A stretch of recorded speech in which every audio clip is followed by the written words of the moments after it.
Please, I'm too young.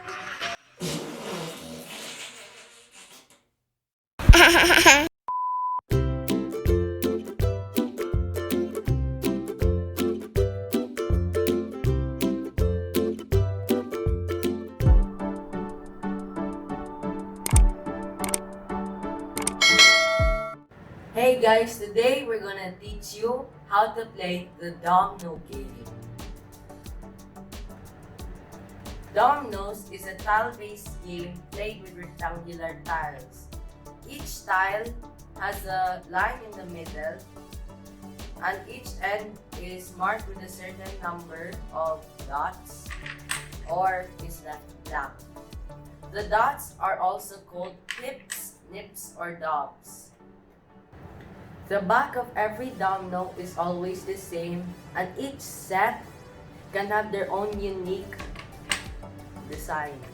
Jam, what are the materials that we need to play dominoes? To play dominoes, we need a standard set of dominoes that has 28 tiles, a flat surface like a table or a floor, a paper, and a pen or pencil.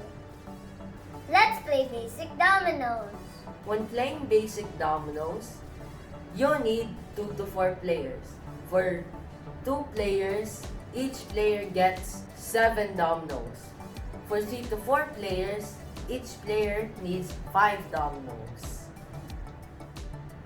To decide which player starts, each player starts with their highest double, the domino with the same number of dots. But if none of them has a double, each player reveals their heaviest domino, the domino with the most number of dots.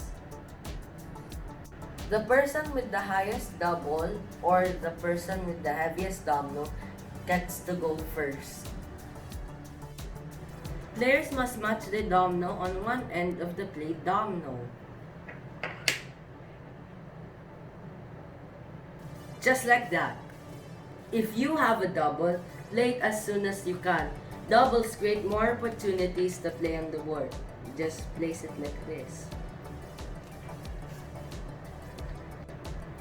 If you don't have a table domino, try to pick some from the boneyard. Keep on picking from the boneyard until you find a playable domino. If there are no more dominoes in the boneyard, you have to lose your turn. The game continues until a player has no more dominoes left, or if a player doesn't have any more matching dominoes that can be played. But the game doesn't end until a player gets 150 points, which is crazy. This is what you've been waiting for. Drum roll, please. Okay. Are you okay? Yeah. How to score points in basic dominoes. Yay! There are 2 ways. The first way is like this. If there are exposed ends in the chain. Other way around. Oh wait, yes, sorry. Where is that?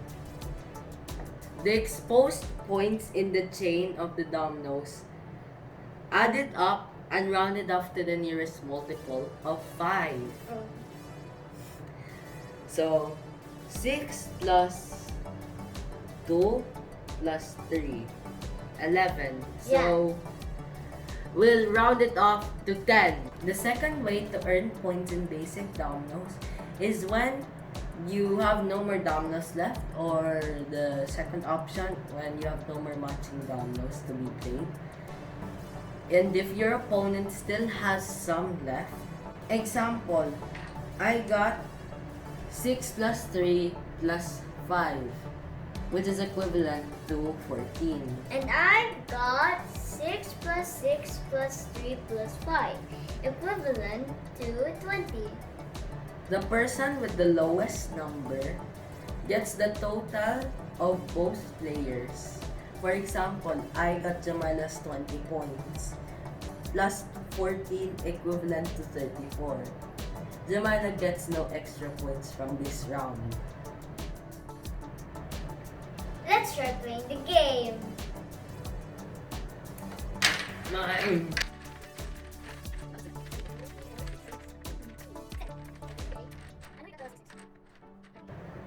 Do anybody have a double? We don't have a double, so we're going to show our heaviest dumbbell. 3, 2, 1, go!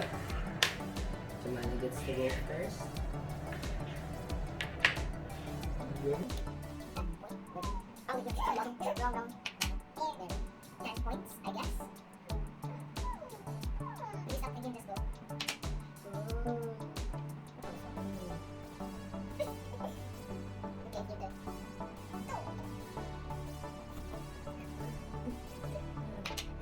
Okay, you're good.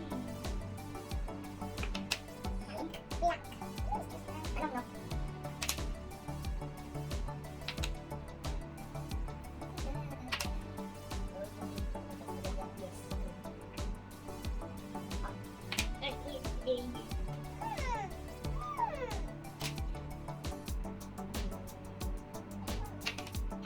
You don't have that, I guess. I'm going to slap it to the thing. What else? Kill it!